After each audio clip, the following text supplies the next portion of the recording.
জুলাই আগস্টের গণ অভ্যুত্থানে রংপুরের আবু সাঈদ হত্যা এবং ঢাকার আশুলিয়ায় ৬ মরদেহ পোড়ানোর মামলায় আসামিদের আন্তর্জাতিক অপরাধ ট্রাইব্যুনালে হাজির করা হয়েছে। সোমবার সকালে পৃথক পিজন ভ্যানে করে আলোচিত এই দুটি মামলার আসামিদের ট্রাইব্যুনালে আনা হয়।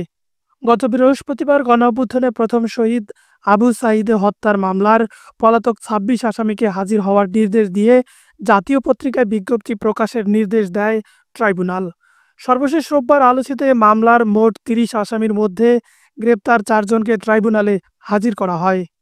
এই ৪ জন হলেন বেগম রোকেয়া বিশ্ববিদ্যালয়ের সাবেক প্রক্টর শরীফুল ইসলাম, পুলিশের সাবেক সহকারী উপপরিদর্শক আমির হোসেন, কনস্টেবল সুজন চন্দ্র রায় এবং ছাত্রলীগ নেতা ইমরান চৌধুরী।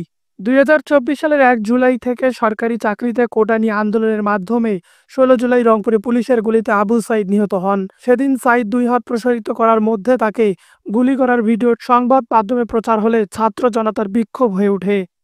সেদিন থেকেই সারা দেশে আন্দোলন ছড়িয়ে পড়ে। পরদিন থেকে সারা দেশে ঢাকা কমপ্লিট শাটডাউন কর্মসূচি পালন করা হয়। এরপরে একের পর এক মৃত্যু, সরকারি সম্পত্তিতে হামলা, আগুনের মাধ্যমে ১৯ জুলাই কারফিউ দিয়েও পরিস্থিতি নিয়ন্ত্রণে রাখতে পারেনি শেখ হাসিনা সরকার। এদিকে গত ২ জুলাই আশুলিয়ায় গণহত্যা ও ৬ জনের লাশ পোড়ানোর মামলায় ১৬ জনের বিরুদ্ধে অভিযোগে আনা হয় আন্তর্জাতিক অপরাধ ট্রাইব্যুনালে। সেই সঙ্গে ওই দিন পলাতক সাবেক এমপি সাইফুল সহ ৮ জনের বিরুদ্ধে গ্রেপ্তারি পরোয়ানা জারি করা হয়।